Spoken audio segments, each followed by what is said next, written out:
सिद्धि हिंदी विद्यालय YouTube channel में आप सभी का हार्दिक स्वागत है। विद्यार्थी मित्रों, आज हम कक्षा 10 विज्ञान और टेक्नोलॉजी विषय में चैप्टर नंबर 16 नैसर्गिक स्रोतों का टिकाऊ प्रबंधन के बारे में आगे अभ्यास करेंगे। पिछले वीडियो के अंतर्गत हमने जंगल और वन्यजीव के बारे में अभ्यास किया। आज इस वीडियो में हम कोयला और पेट्रोलियम के बारे में अभ्यास करेंगे। कोयला और पेट्रोलियम बच्चों, हम सब जानते हैं कि कोयला और पेट्रोलियम वो जीवाश्म ईंधन है। कोयला और पेट्रोलियम ये दोनों जीवाश्म ईंधन हैं।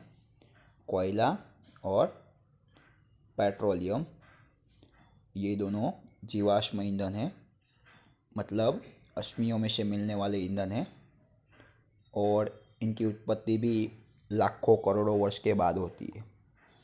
इनकी उत्पत्ति भी लाखों करोड़ों वर्ष के बाद होती है।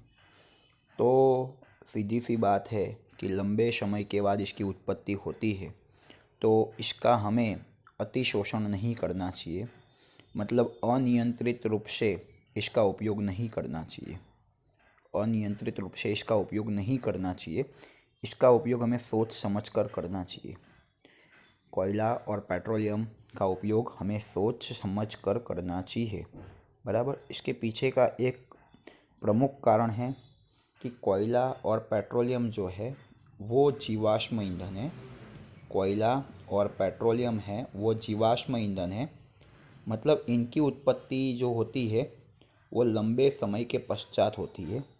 और दूसरी बात कि वो ख़त्म हो जाए वैसे स्रोत है जिसे हम पुनः अप्राप्य ऊर्जा स्रोत कहते हैं।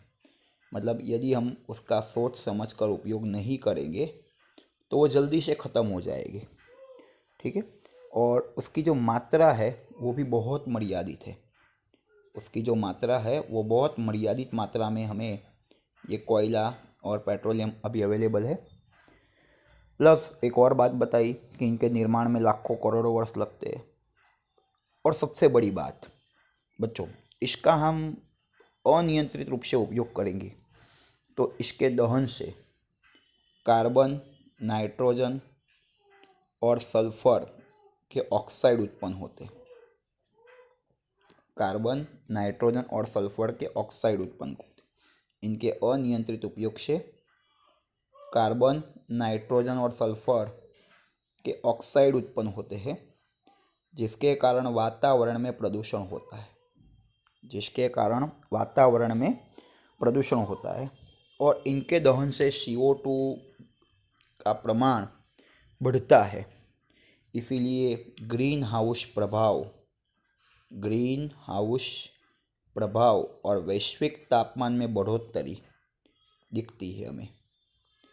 तो सीधी सी बात है, इतने सारे फैक्टर्स हैं, इतने सारे परिणाम हैं। इनका अनियंत्रित उपयोग करेंगे तो ये सब परिणाम हमें भुगतने पड़ेंगे, बराबर है। तो सीधी सी बात है, हम क्या करेंगे, इसका उपयोग सोच समझ कर करेंगे। सर्वप्रथम है बच्चों, कोयला और पेट्रोलियम जीवाश्म ईंधन है और वो ख़त्म हो जाए वैसे पुनः अप्राप्य ऊर्जा स्रोत है। कोयला और पेट्रोलियम जीवाश्म ईंधन है और वो ख़त्म हो जाए वैसे पुनः अप्राप्य ऊर्जा स्रोत है। उनकी जो मात्रा होती है वो सीमित होती है।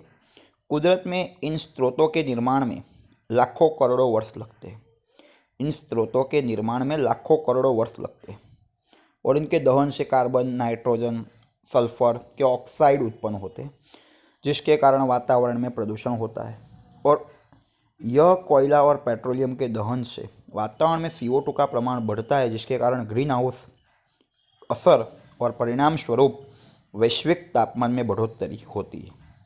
बच्चों, अभी ये बात हमने कर दी। अभी वातावरण में जो CO2 गैस का प्रमाण है वो बढ़ रहा है दिन प्रतिदिन, तो हम किस तरह उसको नियंत्रण में ले सकेंगे। CO2 जिसके कारण उत्पन्न होता है, उन सब वस्तुओं का हम यदि उपयोग नियंत्रित कर दें तो वातावरण में CO2 का प्रमाण नियंत्रित हो जाएगा। उसके लिए सर्वप्रथम CO2 के नियंत्रण के लिए हम कौन से कदम उठाएंगे। CO2 के नियंत्रण के लिए हम कौन से कदम उठाएंगे? तो सर्वप्रथम जो पेट्रोल डीजल से संचालित जो भी वाहन है उसमें जो भी जीवाश्म ईंधन की मात्रा का उपयोग हमें घटाना है और परिवहन सेवाओं का उपयोग बढ़ाना है। मतलब व्यक्तिगत वाहन के बदले हम सार्वजनिक वाहन का उपयोग करेंगे, क्योंकि यदि 10 या 15 हमारे प्राइवेट व्हीकल है, 10 या 15 हमारे व्यक्तिगत वाहन है, उसके बदले हम एक सार्वजनिक वाहन करेंगे तो 15 व्यक्तिगत वाहन का जो भी ईंधन है वो बच जाएगा और परिणाम स्वरूप एक ही सार्वजनिक वाहन का ईंधन खर्च होगा। दूसरा है हम जीवाश्म ईंधन के ऑप्शन में CNG का उपयोग करें, जीवाश्म ईंधन के ऑप्शन में CNG का उपयोग करें। फिर कचरा जलाने के बदले, कचरा हम जलाएंगे नहीं, हम क्या करते हैं, बहुत सारा कचरा हो जाता है हम उसको जला देते हैं, पर कचरा जलाने के बदले हम उसका खाद बनाएंगे और बायोगैस बनाएंगे। कचरा जलाने के बदले हम खाद बनाएंगे, बायोगैस बनाएंगे।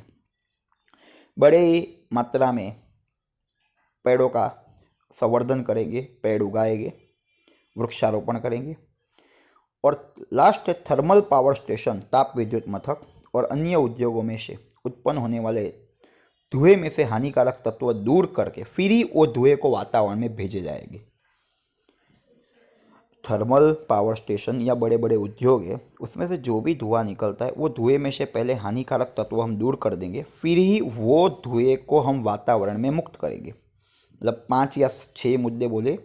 पेट्रोल डीजल, मतलब जो साधन में जीवाश्म ईंधन का उपयोग होता है वैसे साधनों का उपयोग घटाना चाहिए और उसके बदले हम सार्वजनिक वाहन का उपयोग करें।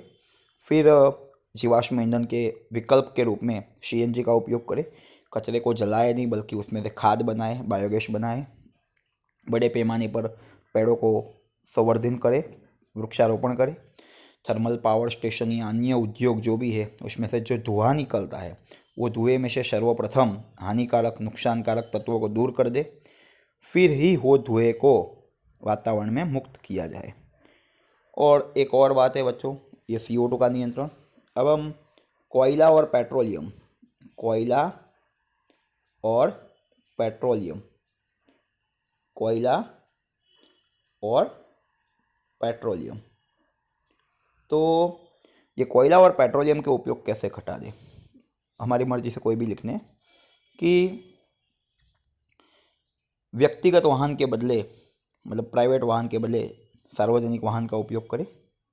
बल्ब के बदले बल्ब न चलाए बल्कि CFL ट्यूबलाइट का उपयोग, मतलब छोटी सी ट्यूबलाइट का उपयोग करें। सोलर वाटर हीटर का उपयोग करें, मतलब वाटर हीटर नहीं परंतु solar water heater, electric water heater के बदले सोलर वाटर हीटर का उपयोग करें। फिर नज़दीक के स्थल पर जाने के लिए हम साइकिल पर जाए, पैदल जाए, बल्कि वाहन का उपयोग नहीं करेंगे। जब ट्रैफिक लाइट दिखती हो, वहाँ लाल लाइट हो, तब हमारा वाहन बंद कर दे। खुराक बनाने के लिए सूर्य कुकर का ज़्यादा से ज़्यादा उपयोग करें। 2-3 मंजिल की अगर बिल्डिंग है, इमारत है, तो वहाँ लिफ्ट का उपयोग न करें बल्कि सीढ़ियों से चढ़े। वाहनों के टायर में हवा का योग्य दाब बनाए रखें और वाहनों के इंजन की समयसर जांच करवानी चाहिए। और जो सर्दी की ऋतु में हीटर का उपयोग या सगड़ी का उपयोग करने के बदले हम एक स्वेटर ज़्यादा पहने, क्योंकि हीटर हम बोलते हैं कि इलेक्ट्रिक से ज़्यादा, पर इलेक्ट्रिक जहाँ से उत्पन्न होगा वो तो अल्टीमेटली ताप विद्युत मथक में से ही विद्युत उत्पन्न होता है। ठीक है, तो ताप विद्युत मथक में विद्युत उत्पन्न करने के लिए किसका उपयोग होता है? कोयले का। ताप विद्युत मथक में विद्युत उत्पन्न करने के लिए किसका उपयोग होता है? कोयले का।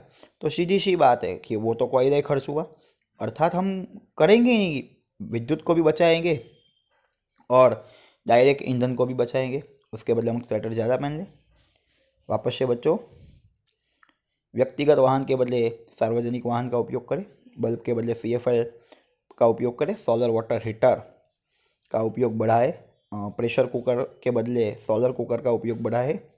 नज़दीक के स्थल पर जाना है तो हम पैदल जाए, साइकिल पर जाए, बल्कि वाहन का उपयोग न करें। 2-3 मंजिल की इमारत है तो वहाँ पर लिफ्ट का उपयोग न करें बल्कि सीढ़ियों से चढ़े। वाहनों के इंजन की समयसर जांच करवानी चाहिए। जब ट्रैफिक सिग्नल पर लाल लाइट दिखती हो तब हमारा वाहन बंद कर देना चाहिए। सर्दी की ऋतु में हीटर या सगड़ी के बदले हम एक स्वेटर ज़्यादा पहने। और लास्ट टॉपिक है बच्चों, नैसर्गिक स्रोतों का जो व्यवस्थापन, जो प्रबंधन हम करते हैं, वो निष्फल क्यों जाता है? नैसर्गिक स्रोतों का जो व्यवस्थापन है, जो प्रबंधन हमने किया है, वो निष्फल जाने का कारण कौन सा है? नैसर्गिक स्रोतों के प्रबंधन, नैसर्गिक स्रोतों के प्रबंधन, यह हम इतना मेहनत करके करते हैं, निष्फल क्यों जाता है? दो ही कारण हैं बच्चों। एक कारण है बढ़ती हुई जनसंख्या, मतलब जनसंख्या वृद्धि, बढ़ती हुई जनसंख्या। और दूसरा कारण है हमारा स्वार्थ, हमारा लालच, हमारा स्वार्थ, लालच। ओके, ये दो ही प्रमुख कारण हैं। इसका एक्सप्लेनेशन कर दें हम। बढ़ती हुई जनसंख्या, बच्चों जनसंख्या में दिन प्रतिदिन बढ़ोतरी होती है और नैसर्गिक स्रोतों की जो मात्रा है वो मर्यादित है। तो जनसंख्या बढ़ेगी तो नैसर्गिक स्रोतों की मांग में वृद्धि होगी और वो नैसर्गिक स्रोत मर्यादित है, जिसके कारण जो व्यवस्थापन हम करते हैं वो निष्फल जाता है। क्योंकि हम व्यवस्थापन किसके आधार पर करते हैं? नैसर्गिक स्रोतों की मात्रा के आधार पर। वो मात्रा फिक्स है, जबकि उसके सामने बढ़ती हुई जनसंख्या और उसके कारण मांग में वृद्धि। तो ये एक हमारा प्रमुख कारण है कि नैसर्गिक स्रोतों को जो जनसंख्या वृद्धि के द्वारा जितनी मांग बढ़ती है, उसके मुकाबले हमारा प्रबंधन निष्फल जा रहा है। दूसरी बात, कुछ लोग क्या करते हैं, अपना स्वार्थ पूर्ण करने के लिए बड़ी संख्या के लोग दुख का कारण बनते हैं और हमारे पर्यावरण का संपूर्ण विनाश करते हैं, संभवतः पूर्ण विनाश करते हैं। ठीक है, अपना स्वार्थ पूर्ण करने के लिए, अपना स्वार्थ पूर्ण करने के लिए दूसरों का नुकसान करते हैं, मतलब दूसरे के लिए दुख का कारण बनते हैं और हमारे पर्यावरण का लगभग पूर्ण विनाश करते हैं। जैसे कि कोई उद्योगपति है, उसका उद्योग चलाने के लिए लोग बड़ी से बड़ी मात्रा में लकड़ी काटते ही जाएंगे। फिर वो ये नहीं सोचेंगे कि लकड़ी काट देंगे, जंगल नष्ट हो जाएंगे, तो यहाँ पर जो आवास करने वाले जो लोग हैं वो कहाँ जाएंगे, वो अपना जीवन निर्वाह कहाँ से चलाएंगे, इस जंगलों में जो वसवाट करने वाले, जो आवास करने वाले वन्य जीव है वो कहाँ रहेंगे। उनको ये सब सोचने की ज़रूरत पड़ती ही नहीं है। वो लोग एक ही बात है, उनका लालच क्या है, अपनी फैक्ट्री, अपनी कंपनी अच्छी तरह चलनी चाहिए, उसके लिए जो कच्चा माल है जहाँ से मिलता हो वहाँ से ले आओ। तो उसके कारण बहुत सारे लोग दुख भुगतते हैं। तो एक है बढ़ती हुई जनसंख्या और दूसरा है स्वार्थ या लालच। ये दो ही मेन फैक्टर्स है, दो ही मेन कारक है जो हमारे नैसर्गिक स्रोतों का प्रबंधन असफल बनाते हैं। बच्चों यहाँ पर ये चैप्टर नंबर 16 नैसर्गिक स्रोतों का टिकाऊ प्रबंधन पूर्ण होता है। धन्यवाद। यदि यह वीडियो आपको पसंद आया हो तो इस वीडियो को लाइक कीजिएगा, अपने मित्रों को शेयर कीजिएगा और इस सिद्धि हिंदी विद्यालय यूट्यूब चैनल को सब्सक्राइब करना ना भूलें, ताकि आने वाले वीडियो का नोटिफिकेशन आपको जल्द से जल्द मिल सके। धन्यवाद।